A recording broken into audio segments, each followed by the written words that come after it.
Good morning, Ayin Beis, Volume 3. We are 2/3 around down page Aleph Shinun Zayin, 1357.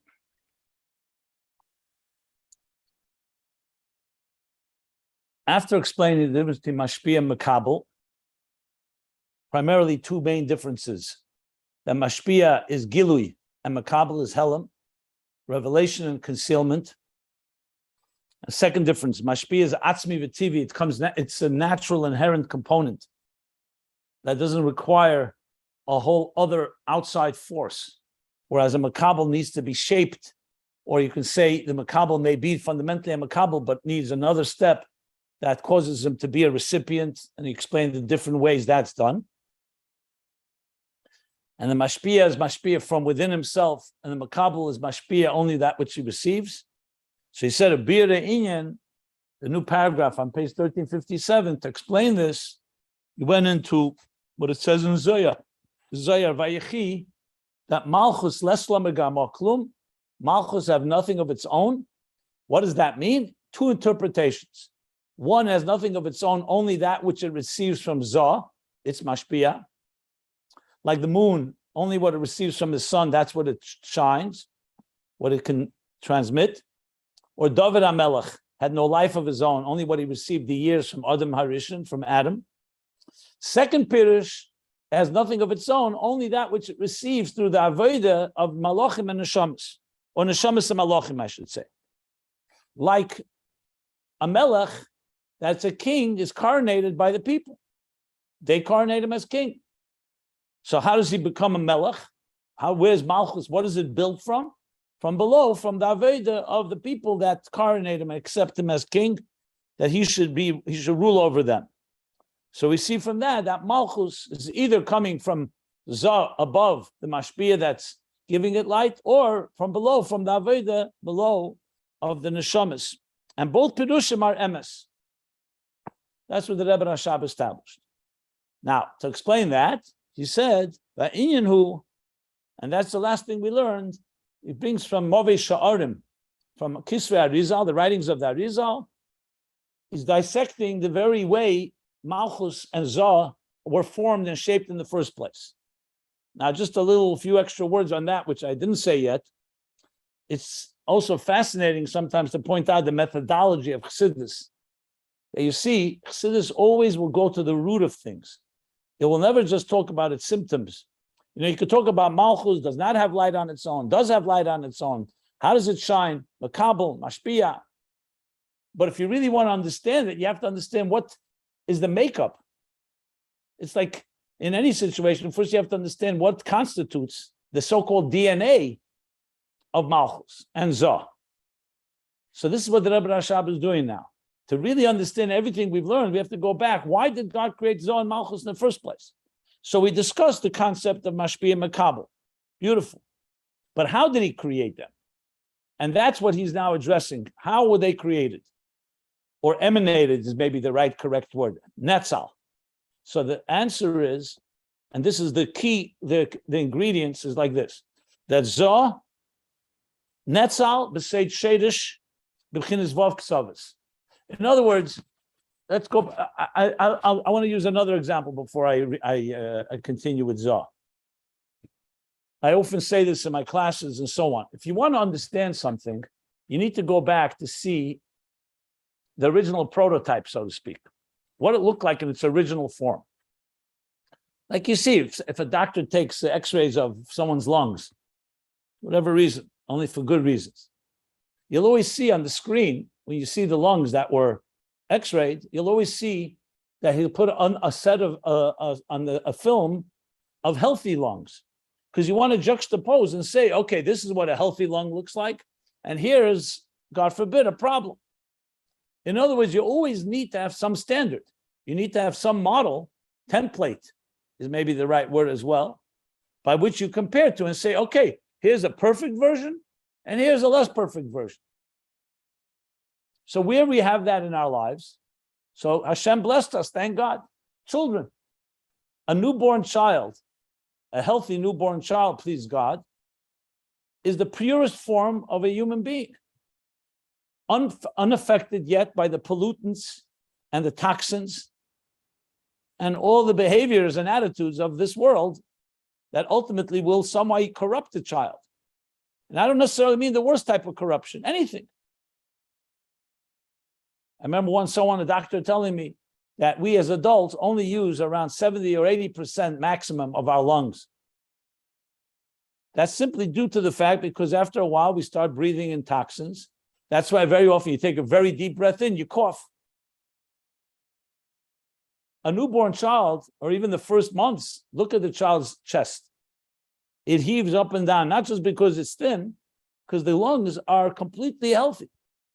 The child is using everything else, a child's eyes, ears, and so on. Now, especially psychologically and emotionally and spiritually, a newborn child is God's creation. It's only afterwards that we begin to shape the child and impose on the child attitudes, feelings, biases, prejudices that we have.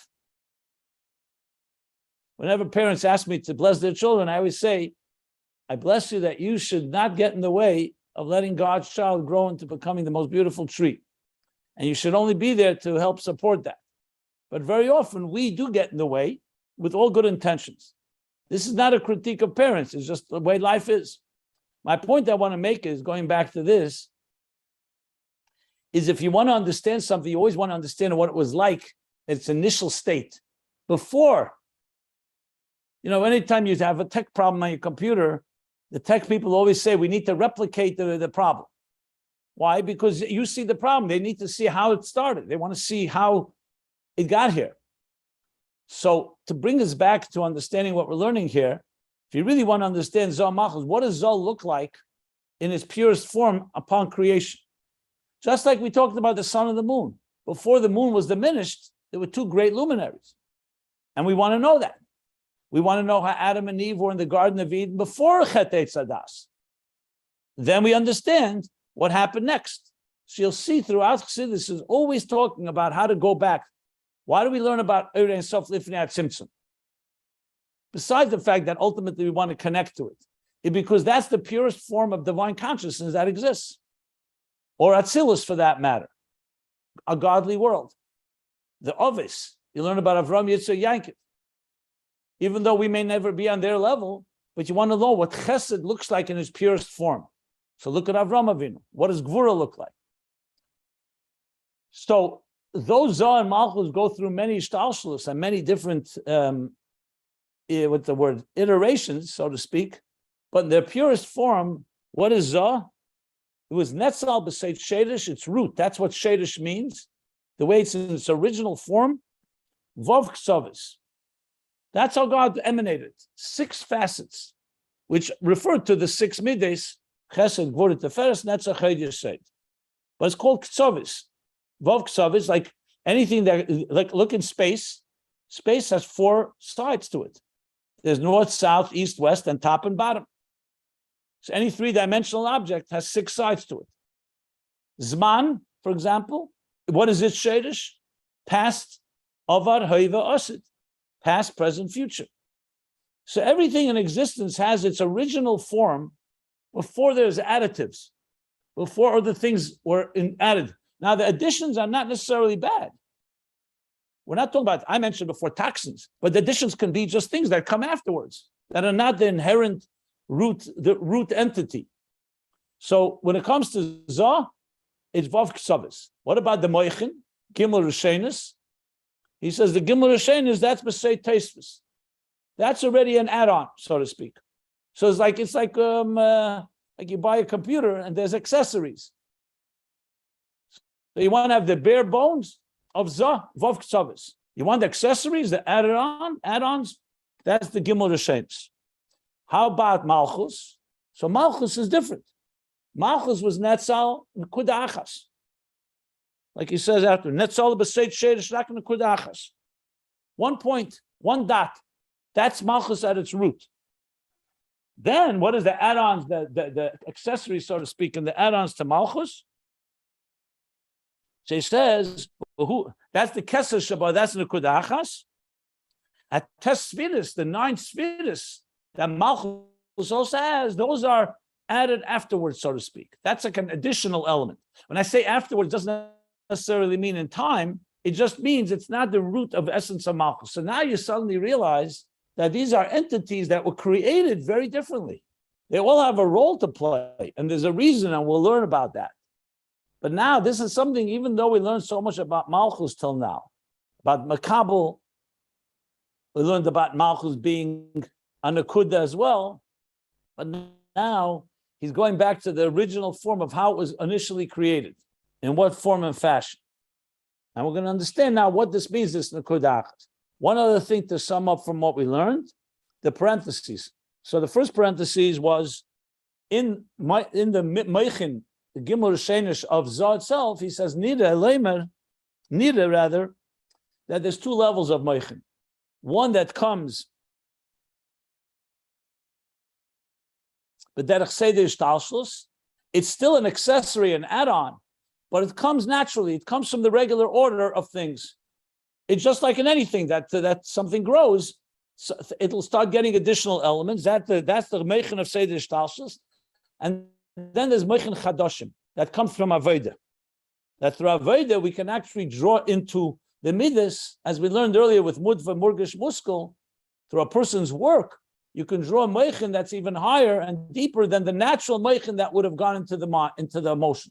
Like I mentioned yesterday. For example, everyone is going to be more mature when they're 20 than when they're 5. It's just it's a natural biological fact. I mean, I'm not talking about the deepest level of maturity, but certain basic things the mind develops, and essentially there's more moyach shal talalav. It starts at bar mitzvah, bat mitzvah, but it grows. But a person who works on themselves and they actually contemplate ungodliness or other things that they avoid, they can grow with moichin chadoshim more than just the natural mitzvahs that everybody undergoes. Just as an example, in the parentheses, the base meaning is zivugim. Like he said in Pri Etz Chaim, he says, "Shasat tefillah chsedim." Yeah, that when not during davening, you only have the core root of Zoh and Malchus, which is what there's Vav Ktsavis and the Nakuda, and through davening you build them into parts of Gomer. That's what davening is about. That's what Avodah is about. Where you take something where it's basic elements and you develop it into something far greater. That's the Avodah. And the reason he calls us that it's only Vav Ktsav is because it's like Moichin the Yenika, which is not considered real Moichin b'fnei atzmei. Okay. The final thing we learned yesterday was the reason for that the Mavei Sha'arim, the Kisva Arizal says, why did God indeed make it that way? So he said that was in order to preserve the Esachet. There shouldn't be a pagam. Had the Moichin been natural in Shadish, in the root of Zoh, and had the 9 spheres would have been inherent inside the root of Malchus, then if there's any pagam, a wound, an injury will also affect them all. So they estimated that the root is itself. So if something happens, it's isolated only to the root level. And the Moichin in Zoh and the spheres of Malchus could be nostalgic and be preserved until they're ready to return, so to speak. And I explained what that meant with the medical examples and so on. Okay. That's where we stopped. And being that I reviewed it now more in detail, if anybody wants to ask anything, feel free, because the next section, he's going to start explaining what this Nekuda Achas is and in Malchus,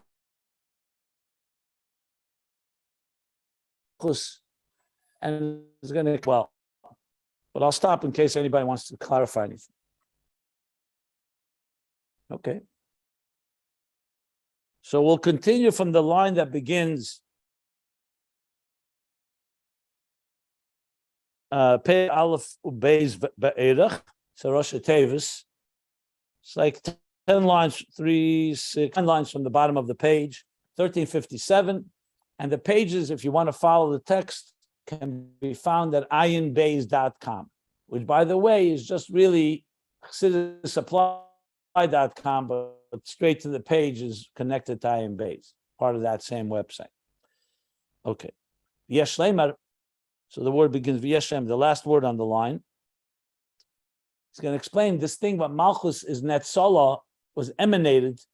Remember, Netzala is always the word used when you talk about Atzilus. Bria would be called Nivra or Nivras, creation. The difference is an emanation is more of a Gilead Helen. When you say Atzilus, it's not a complete, even though it has an element of something new, but it's far more similar to its source. So it's called Netzal. Like the Vayatzel min Aruach, the spirit of Moshe was imparted on the Skenim, on the sages, on the elderly, as he says in the Pasuk. Bria implies more of a creation, Yesh Ma'ayin. So even though they both have both elements, but nevertheless, Netzala means it was emanated. God emanated his spheres. Netzal, Atzilus HaSpheres is the expression used. So he says, V'yesh Leimer, Masha Malchus Netzala Rak Nekuda Achas. This that was just discussed from Movish Sha'arim, from the Rizal, that Malchus emanated just as one point. That's its original state. And then the rest is an add-on, the 9 spheres. Huldi is the Sheresh HaMalchus B'chinas Atzmus Ein Sof. Shalamaylam B'chinas Hagili. The Rebbe Shab is going straight to the point. What does that mean? Remember that Nekuda Achas is Keser. So he said, that is telling us because the Sheresh of Malchus, maybe it's connected to the word Netzala B'Seit Sheresh, I'm not sure. But regardless, the root of Malchus is where?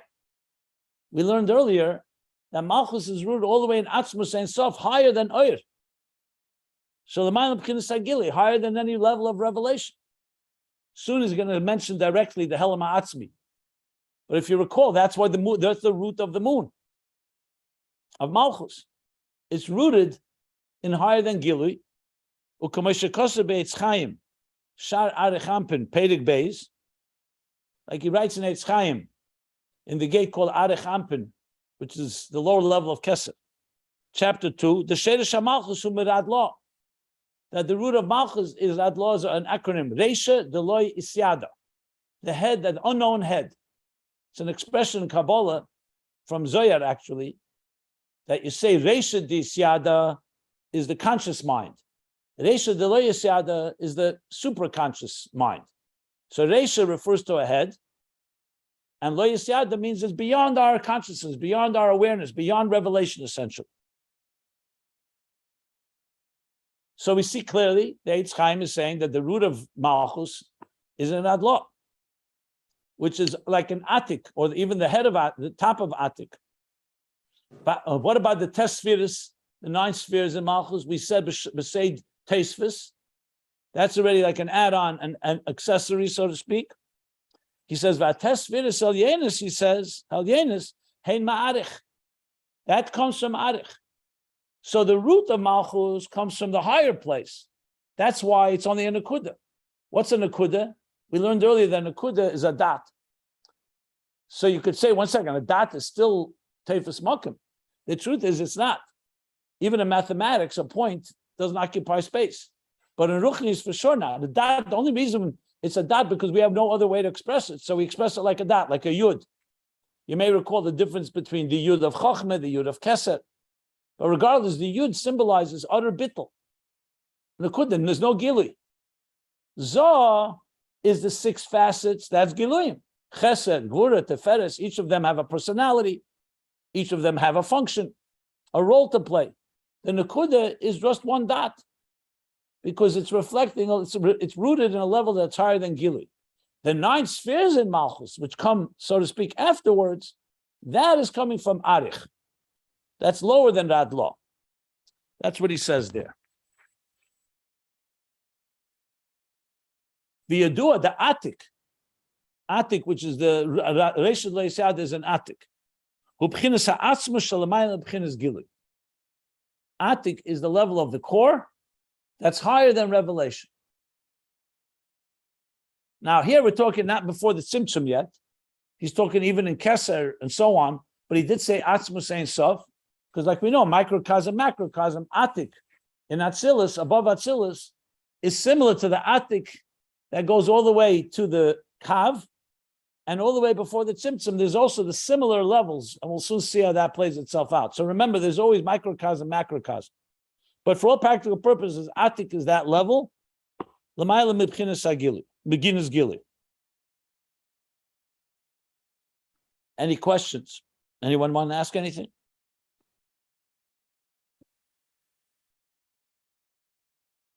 V'zeu shekosov. So is he talking here le'achar seder, in seder hashtalshelus, or even above? B'chlal Atik is considered l'mayla m'seder hishtalshelus, generally speaking. Hishtalshelus begins either with chokhmah, sometimes with zah. In general terms, it's a very broad term, hishtalshelus. If you're talking in the macrocosm, elam gadol, like in other words, atzilus the klolus, then hishtalshelus begins from the kav, from after the tzimtzum, or from the tzimtzum and after the tzimtzum. Right now, generally speaking, in Chassidus, you could talk in two tracks. Either you talk in abiyad the protis or abiyad the klolus. Talked about this many times. So abiyad the protis is usually what Chassidus is talking about. That's Atzilus, Bri, Yitzir, Asiya. Keser of Atzilus is higher than Atzilus. Atik is considered Tachtein Sheba Maitzil, and Arechampin is Reish HaNetzolim. So based on that, Atik would be connected to the Maitzil, to the emanator, higher than Ishtalshelus. And Arich would be the beginning of Reish HaNetzolim. Or sometimes Chochmeh is the beginning, Reish Ishtalshelus. Sometimes Bina is called Reish Ishtalshelus. It's all relative. What do you mean by Ishtalshelus? In the macrocosm, Abiyad the Klolos, Atzilus the Klolos is Eid Lifnei Atzimtzum, and usually to the Esses Sefiros Agnuzis. Malchus of Ein Sof is still Atzilus the Klolos. Bria the Klolos would be Ak, Adam Kadman. Yitzira the Klolos is either Atik and Arich or Akudim and Akudim. And Asiya the Klolos is Atzilus Bri Yitzira Asiya the Protis. This is the picture, the two ways we talk. Here he's talking clearly in the Protis, but they're obviously similar. It's just the question whether you're speaking in the microcosm or the macrocosm. Okay? Good. So now he says, V'zeu shekosov, Mereisha mekedem nesucha. So we say this in the Tfilos of Rosh Hashanah. So what is Reisha mekedem nesucha? Nesucha means it was formed or it dripped, it was shaped, it flowed. That Mereisha mekedem, from the head and from the beginning, nesucha, that's where it originated from. It poured. I think it's in L'chodeidi. Chodeidi. And also, isn't there a similar expression of Shoshana? Yeah, it is in the Chodeidi, for sure. Yeah. Reisha Mekedem Nesucha, yeah. Then it said Seif Masem and Machshavat Chilo, right after that. Right. But I think there's also a language. Why do I remind myself something in Rosh Hashanah? Similar Lashon, maybe similar. Maybe I'm just confusing. Okay. So what does this mean? Reisha Mekedem. So he says, Mereish ubchinas reishus u'makar ha'ishtalshelus. When you say Mereish, it means, Reish literally means a head. So it means the reishus, the beginning and the source of the cosmic order. U'mikedem is even higher than that. Mikedem means even like primordial, before that. U'mikedem atchalei nase. So what this expression is saying, Mereish is from the beginning of Ishtalshelus, and Mekedem even before that, even preceding Ishtalshelus.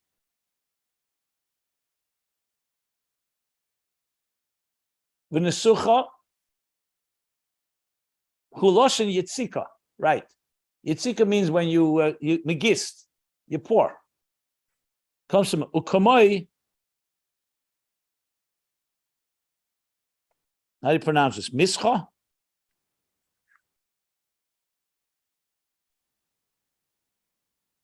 It's probably from a pasuk. Masecho. Masecho. Where's that expression? I don't know, maybe like Yayin Nesach, to pull. What is the Okay. net? So it means to pour. V'yesh lemer Nesachim. the Rebbe Rasha. Huh? Nesachim. In Korbanis. Yeah, nesachim on the mizbeach. Yeah. I say okay. V'yesh lemer, and you can say shezehu shebe'emes hu'oiseh mahus mamish. That what this verse is saying when you say nesucha is because he wants to say that you're getting the very, when you pour something, it's not a reflection. When you pour, like Chassidus explains, shefa is not oil. When you pour, let's say, oil or wine, you're actually pouring the same thing. So he says it's coming to emphasize that this from Reish and Mekedem is being poured. It's Eiseh Mahus Mamish. It's exactly the same personality. It's not just a transmission of a reflection, because then you wouldn't use the word nesucha. So in other words, that the Reish Mekedem is talking about Malchus, and it's taka seif ma'aser machshava tchila actually. That Malchus, which is the last svira, is rooted Reish Mekedem nesucha all the way in the top beginning of Ishtalshlus, which is like Arich, and Bekedem like Atik, which is higher than Ishtalshlus, and it's the actual very muchus of that. That's why it's nesucha. It's being poured from there. V'zeu seif ma'aser b'machshava tchila. Yeah, he says it explicitly. And this is seif ma'aser. The end of the action is b'machshava tchila, is rooted in the beginning of the thought. Da'aynu l'mayla b'chinas tchilas ha'machshava. So machshava tchila, Chassidus explains, why doesn't it say tchilas ha'machshava? Why does it say machshava tchila? So he says because it's a tchila that's l'mayla b'chinas tchilas ha'machshava. Machshava tchila means even higher than the machshava. So tchilas ha'machshava is the beginning of the thought. Machshava tchila means even higher than the thought, even higher than the beginning of the thought. U'kamoshn is bar le'il, like was explained earlier. Dibra maskal acha sha'alti. That was in volume 2, page 1117. Okay, very good. All this is the Nakuda of Malchus. It's fascinating how in Kabbalah Shabbos you're saying it, nobody's thinking about it. Yeah, Mezinkta, they be like most lip service. So now you'll think about it tonight, right? So it's referring to a very high level, even what gives to Atik, or is Atik? Well, it seems to me he's saying that Malchus is rooted in Mereish V'Kedem Nesucha. Where does the flow, the pouring of Malchus come from Reish? It sounds to me that Reish is Arich and Mekedem is Atik. That's what it sounds like. Doesn't say it mamish explicitly, but it's almost clear. Because he said Radlah is the Nekuda and the Sefiros is Arich. And that's an Atik is Atzmo Shalaman B'chin is Gilui. That's Mereish Mekedem. You could, it sounds like it's like that, but he doesn't say it explicitly. You could say both levels are in Atik, but I think that's the pshat, but he doesn't say it explicitly. Okay. And both of them are nesucha. It's one thing. Yeah. Yes, correct. But the real point is the shadish of Malchus. The shadish, Malchus b'shadish, b'seit shadish is from Atik, is from Radlah, is the Nekuda of Atzmus Ein Sof Shalamayla Megili. That's the key thing to remember. That the point, why is it a point which is not an expressive, like the Vav Ktsavis, like the six facets of Zohar, is because it's rooted in a place that's higher than Gilui. So the Nekuda, which is lower than Gilui, less Lamagamo Klum, it has nothing of its own, is rooted in a place which is higher than any Giluyim. That's why it has nothing of its own, because it's not expressive with any Giluyim. That's essentially the point he's making. Umipnei, continuing on, which he's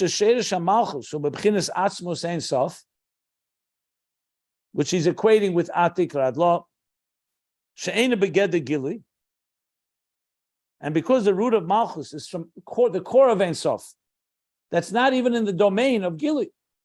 Remember, Gilui already is an expression, is a revelation, is a level. And the root of the root hu b'chinas helem ha'atzmi de'ein sof. Remember that? Next page, 1358. In the root of the root, which is an expression often used in Chassidus, the root of something and then the root of that root. So the root is atik atzmus ein sof. The root is helem ha'atzmi de'ein sof. Shezeu kamoi, shezeu b'chinas ha'malchus kamoi shemishreshes ba'atzmus. That's the way Malchus is rooted in atzmus, in the core. Or kamoi shekosem b'mokem acher, like it says elsewhere. So now the end of the sentence, the phrase goes like this. He said, since Malchus of Atzmus Ein Sof, and all the way in the root of the root, and Helem Atzmi and Atzmus, Alkein Atzilus HaMalchus Ubchinas Nekuda Achas, the Nekuda Ubchinas Helem. That's exactly why Malchus emanates in its root, in its core sense, like a Nekuda, because a Nekuda is a state of concealment.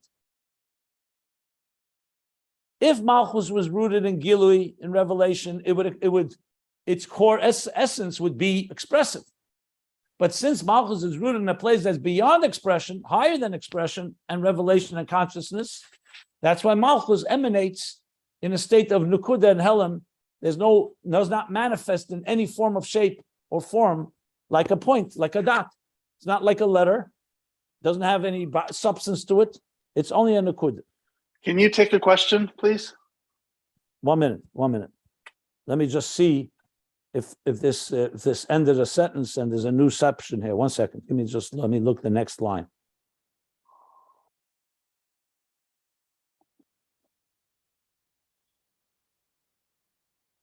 Okay, yeah, go ahead. So it's a little bit of a paradox because we just talked about Zah being mashpia into Malchus, and Malchus is makabel. On the other hand, now we're saying that the shorish of Malchus is higher than Zah, right? So I know they're both true, but it's a paradox because if you would think something higher would actually, be netzal into what's beneath it. But and you could say at the end of the day. This is the first time you've seen this paradox. This paradox has been discussed over the last 50 pages in pretty much detail. I don't know that higher? it's been... Who's higher? Who's higher, the tzaddik or the Baal Tshuva? Yeah. No, I guess this is the first time I'm seeing it this blatantly. Let's put it that way. Okay, so this is correct. This is why we need both. We need Gilui. When you speak mashpia, listen, a student needs a teacher to teach him, even though the student himself can be rooted in a very high place, but there's no awareness of it and there's no revelation of it. The same thing like tshuva. Someone can do tshuva and reach higher than a tzaddik, but as long as he's in that place where he's in a dark place. So the whole point of Helem Ha'atzmi is when we spoke about Golus and even the severities of Gvura, we didn't speak about it in a positive way. It's just rooted in the Helem. How is it possible that there can be such concealment? Is because it's rooted in that highest levels of concealment. But that's not where you want to remain. Because in that state, then you have no Giluyim. That would be like living in a dark life and just being told that you're rooted in very high levels. That's a nice consolation, but it's not necessarily the life we want to live. We want to have we want to have both. We want to have the best. We want the Etzem begili, b'kitzur. Nicely said. Right. And he's going to develop this. You'll see. He's going to explain. That's why we have avodah. Avodah, that's what it does. It adds to Malchus. That Malchus suddenly grows. But just to make the point, the very Malchus as a Nakuda is rooted in that place. That's what we need to know right now. Remember, we learned about Malchus being Biti, Achesi, Imi.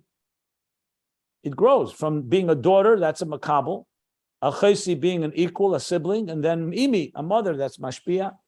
Ultimately, Malchus is going to be Mashpia into Zah, actually, because it has this power.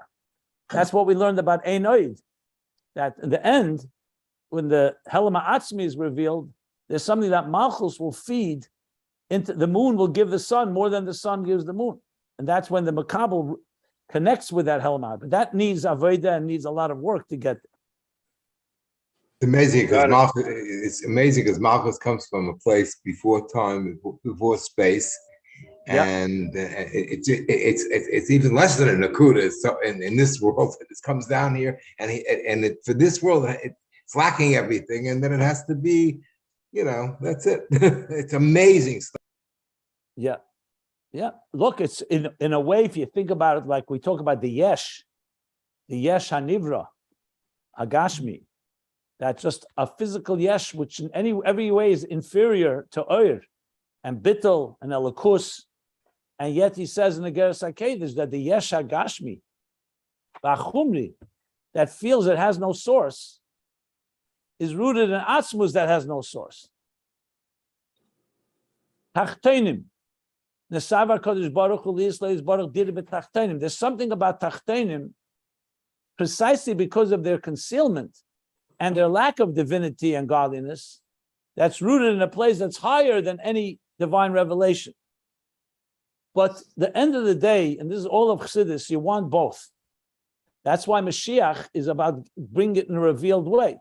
To say, for example, let's stay in Golus, God forbid, and we have the Etzem, even though we don't feel it, we don't see it, and is not the kavanah. That's not the point. The point is we have the Etzem here, but it's like someone saying, I have the Etzem on neshama, but I don't have to express it because it's there.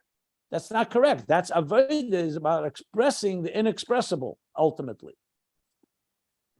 I mean, I'm sure it's resonating because we learned this. It's not like the first time we heard this, but sometimes you have to bring it together.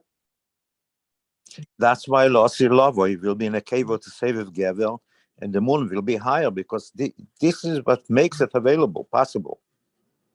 Correct. That's why we say, that's why, like, even when the Baal Shem Tov says that Na'ish Pashut, a simple person, the child, the farm boy that cried out Kukuriku on Rosh Hashanah, he was able to pierce heavens that all the tzaddikim couldn't pierce. And yet you don't see that we aspire that all of us are going to cry Kukuriku on Rosh Hashanah, right? Because the goal is to daven properly with the same passion and sincerity that farm boy had. So it's not like we're advocating illiteracy. We're saying that sometimes the etzem in a person is so powerful, it's even power than all the literate, but you want to infuse the literacy with that passion, with that etzem. Like the etzem on neshama, you want that to come begili, and you want the gili to be expressing the etzem. That's the gist of it. Yeah. This is also not such a common expression what he said here, that the Malchus shorsho be'atzmus, but sheirish shorsho is be'helam ha'atzmi. Yeah. Okay. Any other questions? Reb Simeon, what I said now is correct? Yeah, it's correct. The Malchus atzmus, sheirish shorsho is helam ha'atzmi. He said it earlier in this volume, Ayin Beis, but it's correct. It's not very common, but it's not surprising. In Ayin Beis, B'chlal, nothing is common. It's he elaborates a lot more than anywhere else, but it's correct to say what you're saying, yes.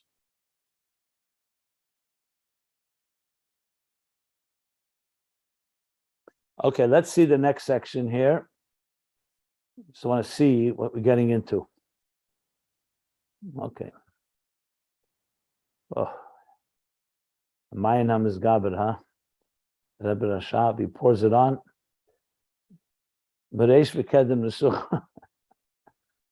Okay. So let's read a few more lines. Let's see. So in the second line on page 1358, now he says like this: like he writes in Zohar Bereshis, Daf Mem Tes Amud Aleph, 49a, al posuk vayiven es hatzela. Okay, so the posuk in Bereshis is when it's talking about how God forms man and woman for that matter. So he says that he took tzela, ikach achas mitzleisov. He took one of tzela, could either be a rib or tzela, most likely the side. He took a side, that's tzela. When you say tzela means a side. And he built it, and that's what he built in the cave. So it says, Ochav Kodim Sartoni. So God created Zocher Nekeva Bara Etzem, male, female, like an androgynous creature. What's That a was rib? back. What is a rib? What's a pshat of tzela? Rib. What is rib? A bone? A rib is one of the ribs in the like in the lower chest. Yeah, it's a type of bone. Yeah, a rib. You never ate spare ribs? It's a heap of a person. What's No, The it's, bones are the ribs protect. Ever hear someone has a sprained rib or a broken rib? It's quite painful. one of the ribs of the chest? The lower chest, it's here. The ribs are right here. It's what protects the lungs. Right, it's a rib cage. Yeah. A realist nimtzatz betuch kluvat slows. In the Gemara it says Selah. Respiration. The Gemara says Selah has two meanings, either rib or side. You have Selah HaMishkan, Selah like the side of something. Regardless, the point is, the Zohar is explaining what it meant that Eibishter built the Vayivanas at Selah. The Inyan Selah, what is the Selah? He says, "Hu kamoshe kosov shchera ani v'nava." I am black and beautiful. This is where the expression "black is beautiful" comes from. This is in Shir HaShirim. I am dark and beautiful. And he's going to explain this is the level of Malchus. V'isa b'sefer hadras melech. Simen kuf lamed zayin. So Sefer Hadras Melech is a sefer from the students of the Arizal, which is essentially a beer on Zohar, on Kabbalah. I could tell you as an aside a little story. For many years, we didn't know what the Rosh Tevis was Samachay Mem was. And when I worked at Sefer Lekutim, we couldn't figure it out. It's so Samachay Mem. Sometimes it's Sefer HaMitzvahs, because the Samach it really is confusing. Because usually a Sefer is called Hadras Melech. You don't usually say Sefer Hadras Melech. For example, you don't say Samach Ayin Ches, Sefer Eitz Chaim. You say Eitz Chaim. But then we finally figured it out. We were about to ask the Rebbe, but then I said, now I can ask the Rebbe such a question. And I remember the day when I figured it out, it was quite a big simcha. So every time I see it, it reminds me. Sefer Hadras Melech, Siman Kuf Lamed Zayin, B'Shem HaRamaz. Who wrote it? It's the same Mekubalim like Migdash Melech, the Sefer Migdash Melech, Hoid Melech, Hadras Melech. I think Bugalizu was his last name, I think. I forgot his first name. Yitzchak Bugalizu, maybe? Bugalzu. I'll look it up. I could tell you. It's more of a likut, I think. I don't know if it's written, it's a likut. I'm not sure. So what does he say? B'Shem HaRamaz. In the name of the Ramaz, actually, it's 10:30. I have to run. Okay, let me just finish a few lines here. The B'Yesa Malchus B'Seid Nekuda Achas. Being that Malchus is in the Seid of Nekuda Achas. Its essence is one Nekuda, like we said. Hainu Nekuda Ashroshish Shaba B'Chinas HaKesed. The root Nekuda, the root point, Malchus is Kesed, like we said earlier. Oz Nikret Tzela. V'Oz Yishcheira Mamish. Then it's called a Tzela. And then it's completely dark, meaning no gili. Aval nikra nava, it's called beautiful, ki yechele nekudazu lamid ponim beponim, because this nekuda, which is dark, completely concealed, has the capacity to stand face to face with Adam, with the Zohar, keniske b'pri Eitz Chaim b'krishme shalamita atkan l'shene. Okay. I want to stop here because I have something a real tight deadline. I must do something. We'll learn this on Sunday more in detail. But Bekitzer, he's explaining Malchus in the state of darkness, Nekuda, but then it can be built into Vayivan, and that's when you call it Naiva because it gains beauty through something outside of its very Nekuda. And we'll understand what that means. You could read on yourself, but I want to right now end right here, and I have to really run. I see they're already running after me, so I'm going to right now stop here. top of page 1358. And we'll resume on Sunday. I'm sorry that you have to be abrupt here, okay?